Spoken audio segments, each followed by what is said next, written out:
یہ سننے کی دیر تھی، عمر لانو سے نہ رہا گیا، کھڑے ہو کر کہنے لگے اے اللہ کے حبیب صلی اللہ علیہ وسلم، مجھے بھی اس دنیا میں 3 چیزیں بہت محبوب ہیں۔ پوچھا کون سی؟ عرض کیا اے اللہ کے حبیب صلی اللہ علیہ وسلم، امر بالمعروف کرنا یعنی نیکی کا حکم کرنا۔ چنانچہ عمر لانو کی یہ خصوصی صفت تھی، وہ ہر کسی کو نیکی پر کھڑا کر دیتے تھے، پش اپ کرتے رہتے تھے، فالو اپ کرتے رہتے تھے، سستی نہیں آنے دیتے تھے، دین میں کسی کو پیچھے ہٹنے نہیں دیتے تھے۔ ان کا درہ مشہور ہے کہ خود بھی اللہ کے دین پر جمے رہتے تھے اور دوسروں کو بھی جمنے کی تلقین کرتے تھے۔ ان کے ایک حکم پر کیا عمل ہوتا تھا کہ سبحان اللہ، جب مسلمانوں کی فتوحات خوب بڑھ گئیں اور کچھ دیر ایسی بھی گزرتی تھی کہ جب مجاہدین کو کوئی کام نہیں ہوتا تھا تو عمر فاروق لانو نے ایک خط لکھا امیر لشکر کے نام اور کہا کہ حفاظ قرآن مجید کے بہت سارے جنگ یمامہ میں شہید ہو گئے، اب جو ہے کم نظر آتے ہیں، لہذا اگر کوئی ایسا وقت ہو کہ یہ فوجی لوگ اپنے جگہوں پر ہیں اور کوئی ایسا خاص کام بھی نہیں تو ان کو کہو کہ یہ قرآن مجید کو یاد کریں۔ عمر لانو کے ایک فرمان پر ہزاروں صحابہ نے قرآن مجید کو یاد کر لیا۔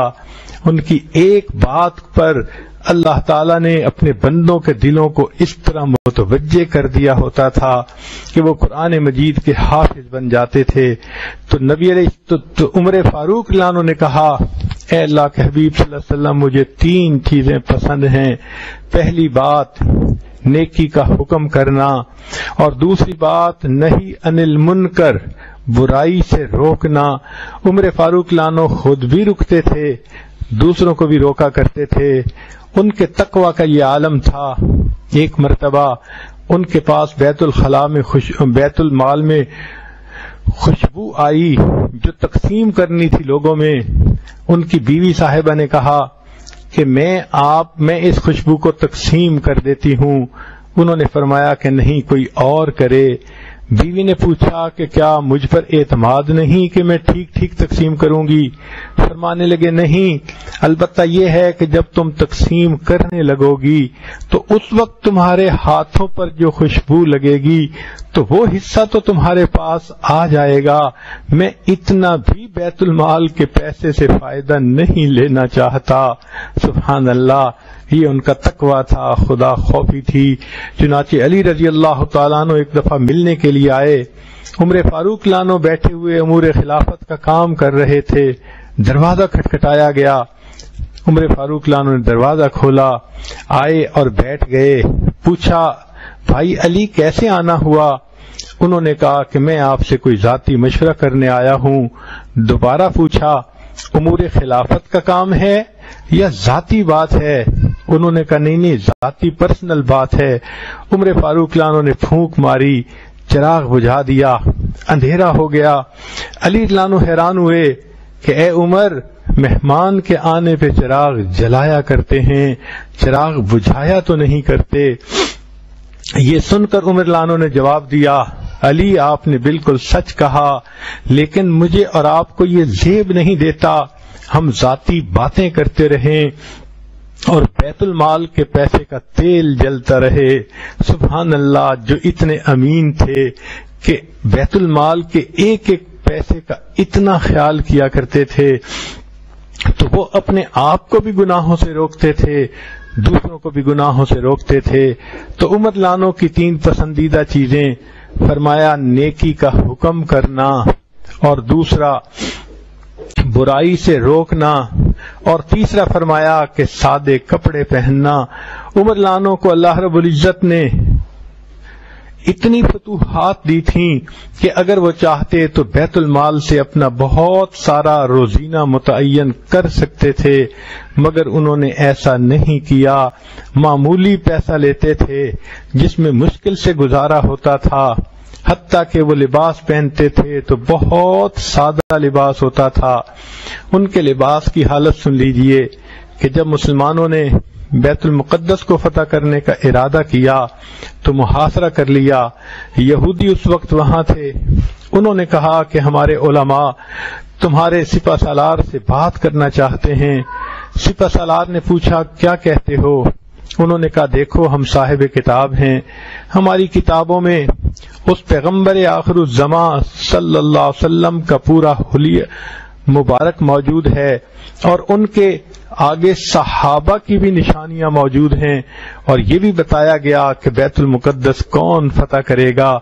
تم اپنے امیر المومنین کو بلاؤ، ہم اگر ان کے اندر یہ نشانیاں پائیں گے تو بغیر لڑے ہم چابیاں حوالے کر دیں گے، نہیں پائیں گے تو تم ایڑی چوٹی کا زور لگا لینا، بیت المقدس کو فتح نہیں کر سکو گے۔ امیر لشکر نے پیغام بھیجا، امیر المومنین عمر فاروق لانو کو کہ آپ تشریف لائیے، تو عمر لانو چلے۔ جب چلے تو سادہ کپڑے تھے، چمڑے کا بھی پیوند لگا ہوا تھا، سبحان اللہ، اپنے غلام کو ساتھ لیا۔ صحابہ لانوں میں سے بعض نے کہا آپ نمائندہ بن کے جا رہے ہیں اور آگے کفار کے بڑے بڑے لوگ ہوں گے، تو بہتر ہے کہ آپ اچھا لباس پہن لیں، اونٹ کی بجائے گھوڑے کی سواری کر لیں۔ تو عمر لانو نے ان کے کہنے پر ایسا کر تو لیا، لیکن جب چند قدم اٹھائے رک گئے، فرمانے لگے میں اپنے دل کی کیفیت میں تغیر محسوس کر رہا ہوں۔ وہی کپڑا بدل کر پرانا لباس پہن لیا اور اونٹ پہ اوپر سواری کر لی، غلام کو ساتھ لے لیا۔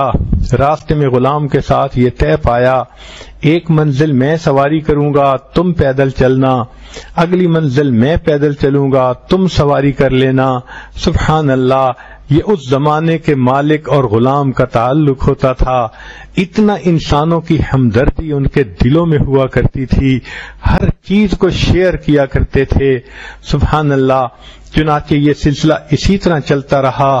اللہ کی شان کہ جب آخری منزل آئی تو غلام کے سوار ہونے کا وقت تھا، عمر لانو کے پیدل چلنے کا وقت تھا۔ غلام نے عرض کیا میں اپنی باری آپ کو دیتا ہوں، آپ بیٹھ جائیے چونکہ سامنے لوگ موجود ہوں گے۔ عمر فاروق لانو نے کہا ہرگز ایسا نہیں۔